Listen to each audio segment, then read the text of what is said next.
नमस्कार. हा आहे विकास कामांचा लेखाजोखा तुमच्या आमच्या प्रभागातल्या सगळ्या नगरसेवकांचा, त्यांनी केलेल्या कामांचा, विकास कामांचा सुद्धा. हा लेखाजोखा यासाठी आहे की त्यांनी नेमकं काय केलं, नागरिकांच्या अपेक्षा काय होत्या, या नगरसेवकांना आपल्या प्रभागाविषयी काय वाटतं, या नागरिकांविषयी काय वाटतं, मतदारांकडून असलेल्या या नगरसेवकांच्या अपेक्षा आणि अर्थातच त्याच वेळेला मतदारांच्या नगरसेवकांकडून असलेल्या अपेक्षा, त्यांनी केलेली कामं, त्यांना अपेक्षित असलेली कामं, झालेली कामं आणि प्रलंबित असलेली कामं सुद्धा, या सगळ्याची उत्तरं थेट या संवादाच्या माध्यमातून KB9 थेट आपल्यापर्यंत आणून पोहोचवतंय. प्रत्येक नगरसेवकाला याच भूमिकेतून, त्यांच्या विकास कामाच्या लेखाजोख्यातून. आज आपण आलो दत्तात्रय साने यांच्याकडे. साहेब नमस्कार. नमस्ते. सुरुवात करूयात या विकास कामांच्या लेखाजोख्याच्या शेवटच्या टप्प्यापर्यंत पोहोचण्यापूर्वी या विकास कामांकडे जाण्याची तुमची जी सुरुवात झाली, अर्थात तुमची राजकीय कारकीर्द कुठून सुरू झाली, तुम्हाला काय त्याच्या तुमच्या भूमिका काय होत्या, तुमच्या अपेक्षा काय होत्या, थेट इतिहासापासून काय सांगाल? नमस्ते. मी प्रथम नगरसेवक दत्ताकाका साने, प्रभाग क्रमांक 3चा वार्डचा नगरसेवक आहे. प्रथम मी KB9 मराठीचं मी मनापासून धन्यवाद मानेल. माझ्या प्रभागात आपलं सर्वांचं मनापासून स्वागत करेल. आपण जे प्रश्न विचारला माझ्या राजकीय पार्श्वभूमीचा, तर राजकीय पार्श्वभूमी तशी मी गेले 1997 पासून, जसं मी पिंपरी महानगरपालिकामध्ये आमची चिखली किंवा आमची इतर 18 गावं ही महानगरपालिकेमध्ये गेली, तदनंतर मी थोडासा एक आशेच्या किरणाच्या माध्यमातून सर्वात मोठा अन्याय आमच्या महानगरपालिकेच्या माध्यमातून आमच्या झाला, तो गावांच्यावर होणारा टॅक्स, होणारा विकास किंवा आमच्यावर पडलेली आरक्षण, त्या माध्यमातून आम्ही खूप मोठा लढा, आम्ही 18 गावाच्या माध्यमातून मी त्या 18 गावाच्या कृती समितीचा अध्यक्ष होतो आणि 18 गावाचं त्या काळात नेतृत्व केलेलं आहे. ते करत असताना आम्हाला आमच्यावर ज्यावेळेस आमचा 2004ला विकास आराखडा ज्यावेळेस प्रथमच आमच्यासमोर महानगरपालिकेने ठेवला, त्यावेळेस अक्षरशः आमच्यावर एवढे मोठे अन्याय केले होते की काही नको तिथं आरक्षण नाही, नको तिथं हे. आता मी चरवलीचंच एक उदाहरण देईल की ज्यावेळेस तिथं डोंगरावर हे ग्रीन झोन केलं होतं आणि खाली त्याच्या खाली आर झोन, अशा काही परिस्थिती, आपलं डोंगरावर आर झोन आणि खाली जमिनीच्या खाली ग्रीन झोन, किंवा डोंगरावरचे आरक्षण, खाली जमिनी शेतकऱ्यांच्यावर डोंगर क्लिअर सोडला आहे आणि खाली शेतकऱ्यांच्या जमिनीवर आरक्षण, अशा माध्यमातून जवळपास 97 ते 2000 ते जवळपास 2007, 8, 9पर्यंत मी ह्या गावचा लढा करण्याचा प्रयत्न केला. त्यामध्ये आम्ही चिखली किंवा आमची इतर 18 गावं आम्ही वगळा या मागणीचं खूप मोठं आंदोलन, तर शहरामध्ये सर्वांना ते प्रसिद्ध आहे की आम्ही ग्रामीण भागाच्या माध्यमातून खूप मोठं आंदोलन केलं. त्यामध्ये एक यशस्वी आम्ही असं ठरलो की त्या काळात जो आमच्यावर टॅक्स लादला होता, जो पुनवंबई रोडला जो टॅक्स लागतो, म्हणजे जे वेल डेव्हलप एरिया आहे त्याला जो टॅक्स होता, त्याच्याच बरोबर आम्हाला टॅक्सच्या माध्यमातून आमच्यावर टॅक्सचा अन्याय केला होता. तर त्या काळात आदरणीय मुख्यमंत्री आपले आमच्या राज्याचे देशाचे कृषी मंत्री आदरणीय शरद पवार साहेब आणि आदरणीय अजितदादा पवार साहेब यांच्या माध्यमातून आम्हाला सगळ्यात मोठा जो आम्हाला हे मिळालं, ग्रीप मिळाली, तर ती टॅक्स माफीचा जो निर्णय झाला आमच्या भागामध्ये, तो जवळपास 49 कोटी रुपये या 12 गावाचा टॅक्स माफ करण्याचं काम या सर्वांच्या माध्यमातून तुमच्या आमच्या आशीर्वादानं मी या जनतेसाठी मी केलेलं आहे. आणि त्यामध्ये खूप मोठं योगदान हे आदरणीय शरद पवार साहेब आणि अजितदादा पवार साहेब यांचं नक्कीच आहे, त्यामध्ये काही वावगं नाही. त्यानंतर 2002ला मी इलेक्शन निवडणुकीसाठी, त्यावर प्रभागाचं इलेक्शन होतं. माझा चिखली प्रभाग तो डायरेक्ट मोशी प्रभाग, असा खूप मोठा प्रभाग होता. राजकीय अनुभव माझ्या पाठीशी नव्हता. महत्त्वाचं म्हणजे मी आज जे तुमच्यासमोर बोलतोय ते मी कधीच मला भाषणसुद्धा म्हणजे जे मी केलं ते मला मार्केटिंग करता आलं नाही. आणि त्या 2002च्या इलेक्शनमध्ये फक्त 22 मतांनी मी पराभवाला सामोरे गेलेलो आहे. त्यावेळेस मंगल कदम ह्या माझ्या पॅनलमध्ये होत्या, बबन बोराडे माझ्या पॅनलमध्ये होते आणि मी स्वतः होतो. तर त्यावेळेस माझ्या विरोधात शरद बोराडे हे माझ्या विरोधात निवडून आल्यामुळं तोच खरं तर माझा एक विकासाचा स्तंभ त्यावेळेस माझा चालू झाला. ज्यावेळेस हे तिन्ही लोक माझ्या भागातली नसल्यामुळं आमच्या भागावर खूप मोठा अन्याय झाला. हे मंगल कदम हे आमच्या वार्डाच्या बाहेर असल्यामुळं त्यांनी संभाजीनगर किंवा तो भाग कव्हर करण्याचा प्रयत्न केला, आणि शरद बोराडे आणि बबन बोराडे हे मोशीज असल्यामुळे त्यांनी त्यांचा भाग कव्हर करण्याचा प्रयत्न केला. पण आमच्या भागात विकासापासून आम्हाला वंचित ठेवण्याचं काम केलं. आणि त्याची एक सुई माझ्या माध्यमातून माझ्या नागरिकांनी माझ्या समोर आणलं की, आणि एक कामाचा धागा त्या दिवसापासून मी पकडायला सुरुवात केली. मग 2002 अपयश यशाची पहिली पायरी आहे, ह्या हेतूनं मी राजकारणामध्ये खरंच म्हणजे तन धनाने उतरलो. आणि त्यावेळेस स्टार्टला पक्षाच्या विरोधात पहिला मोर्चा घेऊन घेणारा एकमेव नगरसेवक मी असेल की ज्यावेळेस महानगरपालिकेमध्ये पक्षाचा राष्ट्रवादी काँग्रेसचा मी स्वतः कार्यकर्ता आणि राष्ट्रवादी काँग्रेसच्या महापौर असताना, ज्या ह्या प्रभागाचं ते नेतृत्व करत असताना मी त्यांच्या विरुद्ध मोर्चा घेऊन गेलो होतो. आणि त्यानंतर जर खरा माझ्या मोरे वस्तीचा म्हणा किंवा माझ्या चिखली परिसराचा म्हणा विकास व्हायला सुरुवात झाली. नगरसेवक नसतानाही मी त्यावेळेस हे काम करायचा प्रयत्न केला.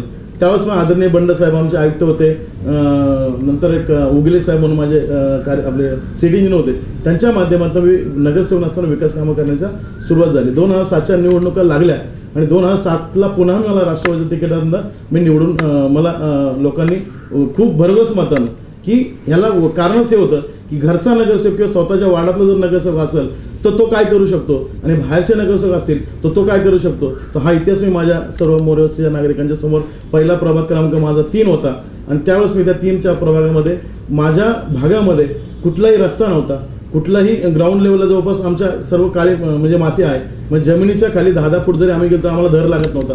अशा माध्यमातून मी खाली 8-8 फूट जमिनीच्या खाली जाऊन रस्ते करण्याचा प्रयत्न केला, ड्रेनेज लाईन करण्याचा प्रयत्न केला, विद्युत लाईन करण्याचा प्रयत्न केला. जे काही विकास कामं लोकांना पाहिजे ती देण्याचं काम मी त्यावेळेस केलेलं आहे. विशेष म्हणजे ज्या महानगरपालिकेच्या योजना आहेत त्या कधी आमच्यापर्यंत पोहोचल्या नव्हत्या. माझ्या त्या काळात 2007 ते 2002 ते 7च्या काळामध्ये फक्त माझ्याकडे 3 बचतगट होते आणि ज्यावेळेस मी नगरसेवक झालो 2007च्या दरम्यान तर माझ्या 7 ते 12च्या दरम्यान 350 बचतगट माझ्या महानगरपालिकेच्या माध्यमातून आज आमचे कार्यरत आहेत.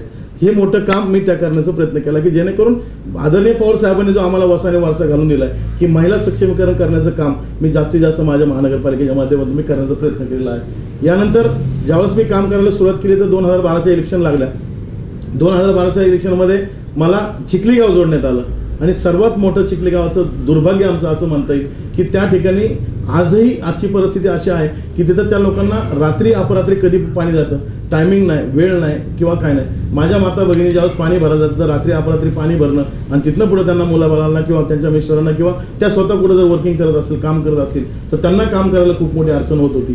म्हणून मग आज मी सर्वात पहिलं काम जर केलं असेल आणि ज्या भावनेने मला चिखली गावकरांनी निवडून दिलं त्या गावकऱ्यांचं पहिलं एक काम केलं तर पहिली पाण्याची टाकी आज माझ्या समोर कार्यरत आहे आणि ती साधारणतः पुढच्या महिन्यात मी त्या टाकीचं भूमिपूजन करण्याचा प्रयत्न करत आहे. ती आज तुम्ही बघितलं असेल येताना माझ्या घराच्या समोरच पाईपलाईनचं काम चालू आहे. पाण्याची लाईन आणि पाण्याची टाकी ही 1 टाइम चालू करून साधारणतः एप्रिल किंवा मेच्या एंडला मी ती पाणी लोकांच्या लोकार्पण करणार, त्यातनं पाणी सोडून लोकांना देण्याचा प्रयत्न करणार. ते सर्वात मोठं माझं म्हणजे म्हणता येईल की मी सगळ्यात मोठं काम केलेलं आहे. दुसरं करायचा प्रयत्न केला तर माझी चिखली गावची शाळा क्रमांक 90 आणि 91 तिथे आमचं मोठं दुर्भाग्य आमच्या चिखली गावकऱ्यांचं की तिथं पूर्वी आमची ग्रामपंचायत शाळा होती म्हणजे पंचायत समिती. तर त्यावेळेस ती शाळेच्या माध्यमातून तिथं जवळपास 16 वर्ग होते आणि माझ्या मुलांना तिथं प्रशस्त खेळायला जागा होती. पण आज माझ्या पूर्वीच्या ज्यावेळेस 2002ला जे नगरसेवक निवडून गेले त्यांनी तिथं ज्यावेळेस त्या शाळेचं काम झालं, चिखली गावात चौकातच आमची शाळा आहे आणि तिथं ज्यावेळेस काम चालू केलं तर त्यावेळेस फक्त 14 वर्ग आणि त्याच्यात हाईट्स म्हणजे पिंपरी महानगरपालिकेमध्ये आजपर्यंत माझ्या निदर्शनात जेवढ्या महानगरपालिका शाळा आहेत तिथं असं कुठेही दिसलं नाही की वर शाळा आणि खाली कमर्शियल बिल्डिंग. अशी इतिहास आमच्या ह्या महानगरपालिकेच्या आणि त्या पूर्वीच्या नगरसेवकांनी केलेलं आहे. ते बदलण्याचं काम मी करण्याचा प्रयत्न केला. आत्ताच गेल्या वर्षभरात मी त्या शाळेमध्ये जवळपास चिखली गावात एक आरक्षण शाळेचं होतं आणि त्या शाळेचं आरक्षण ताब्यात घेऊन जवळपास 64 वर्ग म्हणजे पिंपरी चिंचवड शहरामध्ये नवे आपल्या ह्या पुणे जिल्ह्यामध्ये अशी कुठली शाळा नाही की याच्या एकदम अतिशय सुस्थितीमध्ये की चांगल्यात चांगली शाळा करण्याचा प्रयत्न केला. त्या शाळेमध्ये विविध हॉल्स मी ठेवले आहेत, शाळेचे रूम चांगले केलेले आहेत आणि जेणेकरून आपल्या महानगरपालिकेचा जो हस्लम एरियाचा विद्यार्थी आहे, गरीब विद्यार्थी आहे की तो विद्यार्थ्याला चांगल्यात चांगलं शिक्षण देण्याचा प्रयत्न मी माझ्या माध्यमातून करण्याचा प्रयत्न केला आहे. ती पण साधारणतः मार्च एप्रिलच्या दरम्यान मी ती पण शाळेचं म्हणजे जूनमध्ये माझी ती मुलं त्या शाळेत जातील. हाईट्समध्ये साहेब तुम्हाला खोटं सांगत नाही, वर्षामध्ये मी शाळा केली आणि दर महिन्याला मी स्लॅब टाकलेला आहे. तिथं 54 वर्ग करण्याचा मी प्रयत्न केलेला आहे आणि ती शाळा आता आपण ह्या जून महिन्यात त्या मुलांच्या हँडवर्क करणार आहोत. ते एक माझं भाग्य समजलं लागेल की या माध्यमातून मी एक चांगलं काम करण्याचं मला योग या लोकांनी मला दिल्यामुळं तो काम करण्याचा मी प्रयत्न केला. तसंच आता माझ्या माध्यमातून मी करतोय तो सगळ्यात मोठं काम हे चिखली गावामध्ये आमचा वसा म्हणजे सांप्रदायिक आमच्या चिखली गावात वसा आहे. चिखली गावामध्ये ज्यावेळेस संत तुकाराम महाराज वैकुंठ गमनाला जात असताना जे महाराजांचे 14 टाळकरी होते त्यामध्ये मल्हारपंत कुलकर्णी हा आमच्या चिखली गावचा टाळकरी होता आणि वैकुंठाला जाताना चिखलीमध्ये तुकाराम महाराजांनी टाळ टाकलेले आहेत आणि तेही आज आमच्या चिखली गावात जिवंत आहेत. ते टाळाचं जपणूक आमच्या माध्यमातून केलं आहे. तर आमच्या लोकांनी एक माझ्याकडे समोर प्रस्ताव आणला की काका आपले सगळे लोक सांप्रदायिक आहेत, तर मग आपल्याला एक आपल्या अकादमी करता येईल का. तर म्हणून मी आदरणीय आयुक्त आमचे राजू जाधवजी साहेब आणि अतिरिक्त आयुक्त आमचे तानाजी शिंदे साहेब यांच्याकडे मी आपली एक मागणी करायला गेलो. तर असे बोलता बोलता आमचा विषय झाला की जागा कुठे काय कुठे आपल्या जागा किती मिळेल काय करायला लागेल. तर म्हणलं गायरान आहे आमचं 65 एकराचं गायरान आहे आणि तिथं आपले जवळपास 4 आरक्षण आहेत जेणेकरून ते शाळेचे आरक्षण आहेत. तर तिथं आम्ही एक तो प्रयत्न केला की सर्वात मोठं तिथं संतपीठ करण्याचं काम मी करतोय. आणि जगात नवे पिंपरी चिंचवड महानगरपालिका ही जगामध्ये एक मेव महानगरपालिका असेल ती पिंपरी चिंचवड महानगरपालिकेमध्ये एक संतपीठ तयार करतो. ह्याच्या पाठीमागं की लोकांना शैक्षणिकचं माहिती आहे, पण ज्यावेळेस संप्रदाय नक्की आपल्या धर्मामध्ये संप्रदायामध्ये काय पेरलं आहे आणि ते पूर्वी संतांनी आपल्यासाठी काय ठेवलेलं आहे ते त्या लोकांपर्यंत मी करण्याचा प्रयत्न करणार. त्यामध्ये कुठलंही डोनेशन नाही, कुठलंही काय करणार नाही, फ्री ऑफ कॉस्ट. जसं आळंदीमध्ये संतपीठ मुलं शिकवली जातात, म्हणजे कीर्तनकार, प्रवचनकार, कुठलं गायनकार असेल, पखवादवादक असेल किंवा ज्या संप्रदायाचे जे काही इक्विपमेंट आहेत त्या माध्यमातून ते सर्व करण्याचा मी प्रयत्न त्या संतपीठातून करणार. त्याचे साधारणतः उद्घाटन आम्ही हे 4-5 कामांचं उद्घाटन आदरणीय पवार साहेब यांच्या हस्तेच करण्याचा प्रयत्न करणार आहोत. राहिलं सगळ्यात अजून एक आमच्या चिखली गावामध्ये अनेक लोकांची मला मागणी होती की आम्हाला पुतळा पाहिजे शिवाजी महाराजांचा. तर पुतळ्यासाठी माझ्याकडे जागा नसल्यामुळे चिखल्यापुढे आता दिवाळंदी BRT रोड अतिशय सुंदर आणि प्रशस्त रोड झालेला आहे. त्याच्याच लगत आम्ही एक कमान टाकतोय आणि त्या कमानीवर आदरणीय तुकाराम महाराजांचा वैकुंठ गमनाचा पुतळा, आदरणीय शिवाजी महाराजांचा एक पुतळा आणि संत ज्ञानेश्वर महाराजांचा पुतळा असे 3 पुतळ्यांचा स्टॅच्यू त्या कमानीच्या वर करून टाळगाव चिखली असे आम्ही एक गावाला त्या नावाचं एक कमान आणि त्यामध्ये ते संतांची एक वसा आणि वारसा आपण त्यामध्ये ठेवायचा प्रयत्न केला आहे. अशा माध्यमातून काम करत करत अतिशय चांगलं काम जसा मी सांगण्याचा प्रयत्न केला की माझा प्रभाग आणि तुम्ही जर प्रत्यक्ष फिरून पाहिला तर माझा प्रभाग आणि माझ्या प्रभागाचे आजूबाजूचे प्रभाग जर बघितले तर नक्कीच माझा प्रभाग वेल डेव्हलप झालेला आहे असं म्हणलं तरी वावगं ठरणार नाही. आज माझ्या इकडे आता काम करण्याचं दुसरं अजून एक नवीन काम की पिंपरी शहरामध्ये आमच्या भागामध्ये आजही गार्डन नाही, हॉस्पिटल नाही, कुठलं प्ले ग्राउंड नाही किंवा काय नाही. तर अजून एक काम करण्याचा प्रयत्न केला की चिखली गावामध्ये 6.5 एकर जागा एक आमच्या आरक्षणामध्ये आहे आणि तिथं हॉस्पिटल करण्याचं काम केलं आहे. 250 बेडचं 350 बेडचं हॉस्पिटल हे पिंपरी चिंचवडमध्ये ज्या YCM नंतर दुसरं हॉस्पिटल आपलं चिखली गावात असेल त्यासाठी मी हेड ओपन केलं आहे आणि जवळपास 70 ते 80% जागा ही आपल्या ताब्यात आलेली आहे. TDRच्या माध्यमातून किंवा FSIच्या माध्यमातून आपण ताब्यात घेतल्या आहे. 1-2-3 शेतकऱ्यांची थोडी जागा राहिली आहे, ती जर आमच्या ताब्यात मिळाली तर हॉस्पिटल याच माझ्या 2017च्या आतमध्येच मी ते हॉस्पिटलचे भूमिपूजन करून तेही लोकांच्या माध्यमातून मी करण्याचा प्रयत्न करणार. असं करत असताना आज माझ्या भागामध्ये जवळपास ड्रेनेजची लाईन पूर्ण आहे, आमच्या इथं पाण्याची लाईनी चांगल्या आहेत, विद्युत अंडरग्राऊंड चांगलं आहे, रस्ते बऱ्यापैकी चांगले तर वेल डेव्हलप केले आहेत. जो मला नवीन परिसर जोडला आहे त्या ठिकाणी तो विकासापासून तो वंचित होता. तर गेले 5 वर्षामध्ये 12 ते जवळपास आता 16पर्यंत जास्तीत जास्त मला लोकांपर्यंत किती काम नेता येईल हे काम करण्याचा मी प्रयत्न केला आहे. एकूणच ह्या सगळ्या स्पष्टीकरणातून जेवढी म्हणून विकास कामं करणं शक्य होतं तेवढी करण्याचा जाणीवपूर्वक आणि जबाबदारीचा प्रयत्न दत्ता काकांनी केला आहे. मग त्या भूमिगत विद्युत वाहिन्या असतील, पाण्याच्या पाईपलाईनची कामं चालू असतील, या प्रभागात चालू असलेली रस्त्यांची कामं असतील, नुकतंच कमानीचं आणि पुतळ्यांच्या उभारणीचं काम त्यांनी सांगितलं. सगळ्यात महत्त्वाचं म्हणजे संतपीठाचा जो एक अत्यंत मौलिक विचार त्यांनी आपल्यासमोर मांडलाय की केवळ अध्यात्म नव्हे तर आपल्या परंपरा काय आहेत, आपल्या भावना काय आहेत, ह्या पुढच्या पिढीला आणणं खरंच गरजेचं आहे. याची जाणीव होणं सुद्धा ते तेवढंच गरजेचं असतं की दत्ता काकांना झाली ती थेट आपल्यापर्यंत आणून पोहोचली. तरी सुद्धा एक प्रश्न असा होतो की एवढं सगळं करत असताना हे सगळं स्वतः करता न ठेवता समाजाला अर्पण करण्याची एक वेगळी भूमिका, ही दानत्वाची भूमिका आहे. दत्ता काका या भूमिकेबद्दल काय सांगाल? तसं तर मला राजकीय वसा कोणाचं नाही आहे. मी एक समाजसेवा ही ईश्वर सेवा म्हणून काम करतो. मी आजही माझा इतिहास आहे की मी कोणाकडनंही कुठल्याही रुपयाला कोणाच्या म्हणजे जे आमच्या म्हणजे जे बोलू नये ते बोलायची वेळ येते. जे नगरसेवक ज्या भावनेनं महानगरपालिकेमध्ये निवडून जातात त्यांच्या भावना वेगळ्या असतात की मला तिथं काय मिळेल का, मला माझं स्वतःचं आर्थिक स्वार्थ काय होईल का, माझं स्वतःचं आर्थिक काय काम होईल. पण साहेब मी एखाद्या परमेश्वराला शपथ घेऊन सांगतो की आजही मी महानगरपालिकेमध्ये काम, क्वालिटी आणि वेळ या 3च पत्ते पाळलेले, 4थ्या पत्त्याला मी शिवलेलं नाही. त्यामुळे मी ऐतिहासिकचा गाडा आजपर्यंत मी पुढं कामाचा गाडा मी पुढं नेला आहे. आणि तसंच साहेब सांगायचं म्हटलं तर मी स्वतः एक शेतकऱ्याच्या कुटुंबातला मुलगा आहे. माझं स्वतःचं म्हणजे माझ्या बापजादांनी मला माझ्यासाठी खूप करून ठेवलेलं आहे. मला कोणाचा रुपयालाही शिवण्याची माझी आजपर्यंत माझ्या आईवडिलांनी मला जे शिकवून दिलं आहे की बाबा जे काय करायचं ते लोकार्पण करायचं.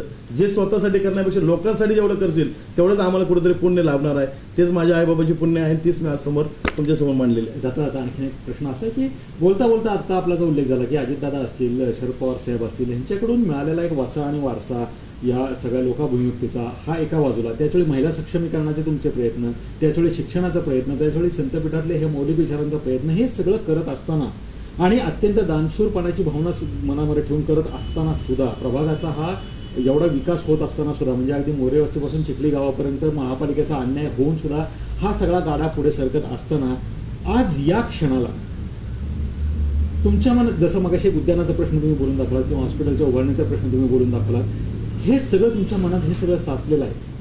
हे आपण थेट आपल्या मतदारांच्या समोर बोलतोय, नागरिकांच्या समोर बोलतोय, पण एक दत्ता काका साने नावाची एक आतली व्यक्ती जी तुमच्या मनात असते, काय सांगाल स्वतःच्या व्यक्तीला की माझ्या मनात अजूनही खंत की अरे मला हे करायचं राहिलं आणि मला करता येत नाही, काय वाटतं तुम्हाला? खंत माझ्या मनात अजून आहे, अजून म्हणजे माझी अपेक्षा आहे 2017ला अजून आपला वेळ आहे, अजून आपण दुसऱ्या तिसऱ्याच महिन्यात आहे. माझ्या हातात अजून जवळपास 8 ते 9 महिने आहे. माझ्याकडे अजून एक खंत माझ्या राहिली की माझ्या मोरे वस्तीमध्ये जिथं मी आता राहतोय त्या भागामध्ये पूर्वी प्रभाग क्रमांक 3 होता, आता तो प्रभाग क्रमांक 5 पूर्वी प्रभाग क्रमांक 3 होता. आता त्या प्रभागाच्या माध्यमातून सांगायचा प्रयत्न केला. पूर्वी 5 होता, आता 3 झालेला आहे. तर त्या सांगायच्या माध्यमातून की मी पूर्वी प्रभाग क्रमांक 3 मध्ये काम करत असताना, 5 मध्ये काम करत असताना या भागामध्ये कुठंच आरक्षण टाकताना महानगरपालिकेने आम्हाला प्ले ग्राउंडचं कुठं आरक्षण नाहीये. माझ्या भागामध्ये कुठलंही, या पूर्वीच्या भागामध्ये फक्त मोरवस्ती भागात कुठलंच आरक्षण नसल्यामुळे मी एक माझ्या लोकांना देऊ शकलो नाही की गार्डनचं कुठं मला लोकांना प्ले ग्राउंड करायला मला आजही जागा नाहीये. तर मी पूर्वी आदरणीय आयुक्त आमचे प्राधिकरणचे सीओ यांच्याकडे भांडून शाळा क्रमांक 92 ही महानगर आपलं प्राधिकरणची जागा आपल्या स्वतःच्या ताब्यात घेऊन दुसऱ्याच्या अजय सायकर किंवा प्रभाग क्रमांक 4च्या वार्डात जाऊन मी दुसऱ्या ठिकाणी शाळा तयार करून माझ्या मुलांना देण्याचा प्रयत्न केला आहे. तसंच एक उद्यानाचा प्रकार आहे, तो गजानन म्हेत्रे यांचं उद्यान नावाने एक उद्यान करण्याचा प्रयत्न त्याही काळात केला, पण दुसऱ्याच्या वार्डात जाऊन करता आला, माझ्या वार्डात काय करता आलं नाही. आज माझं फक्त एक खंत माझ्या अजूनही मनात खूपती की माझ्या भागामध्ये आरक्षण ज्या ठिकाणी आहे त्या ठिकाणी रेड झोन आहेत, जे गार्डनचे जे आरक्षण आहेत त्या ठिकाणी रेड झोन आहे. आणि रेड झोनचं आपल्याला आता माहिती आहे की 2000 यार्डच्या आतमध्ये कसलंही आम्हाला महानगरपालिकेच्या माध्यमातून काम करता येत नाही. त्यामुळं माझी एक खंत आहे की त्या भागात आमचे आरक्षण असतानाही त्या ठिकाणी मला विकास करता नाही आला, ते माझी 100% खंत आहे.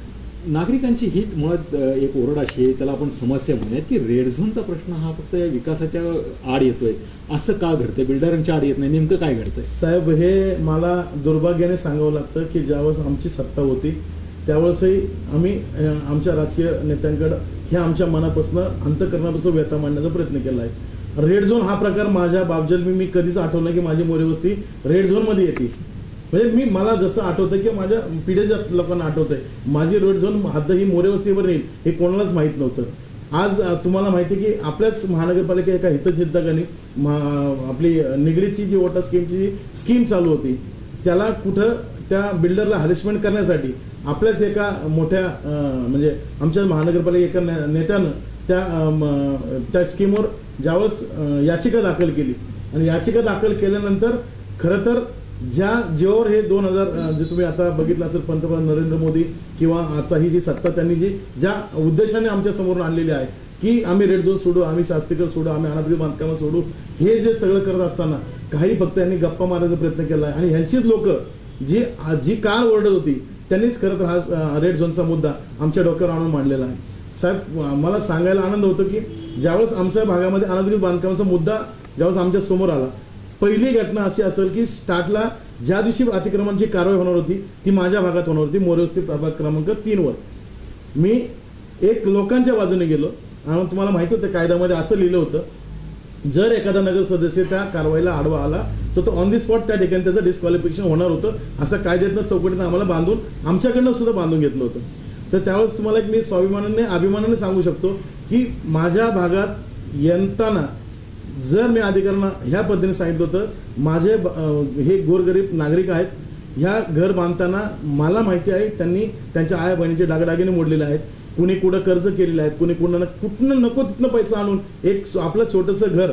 आज आपण आपलं एक संविधान म्हणतो की अन्न वस्त्र निवारा हे आपलं संविधान आहे, आणि त्या संविधानाला बाधा करण्यासाठी जर स्वतःचं घरकुल लोकांनी बांधण्याचं काम करत असेल, आणि हे जर कायद्यातनं जर ते एखादं ठीक आहे कोर्टाचा अवमान न करता, आमचं म्हणणं असं की एखादं कोणी स्वतःचं घरकुल पाडत असेल तर तो 100% मला होणारा माझं रक्त त्या काळात सळसळ होतं. आणि मी एकमेव नगरसेवक असेल की पहिला राजीनामा आदरणीय श्रीकर परदेशी साहेब आयुक्त यांच्याकडे मी स्वतः राजीनामा दिला.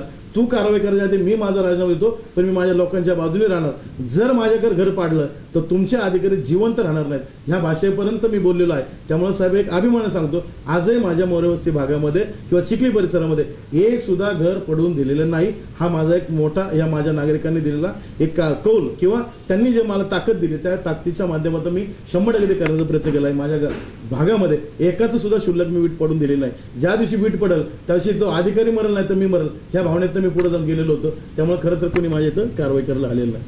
प्रभागातल्या सगळ्या अशा कारवाया टाळता टाळता प्रभागाचा विकास करता करता आणि आता सुद्धा चालू असलेली ही रस्त्याची कामं, पाईपलाईनची कामं ही सगळी करता करता स्वतःला या सगळ्या चित्रातनं बाजूला ठेवायचं आणि फक्त समाजाकरता वाहून घ्यायची, या भूमिकेतून नगरसेवक म्हणून सामोरं जायचं, हा एक आगळा वेगळा प्रकार आपण या व्यक्तिमत्वाच्या माध्यमातून सगळे नगरसेवक, सगळे नागरिक आणि प्रसारमाध्यमांपासून आपण सगळेच जण हा आता प्रत्यक्ष अनुभवतोय. म्हणून हा थेट संवाद थेट आपल्याशीच या विकास कामांचा लेखाजोखा दत्ता काका आपल्या पुढच्या सगळ्या प्रवासात आमच्या चॅनलच्या वतीनं आणि आमच्या या असंख्य मतदारांच्या वतीनं आपल्याला आम्ही शुभेच्छा देतो मनपूर्वक. धन्यवाद.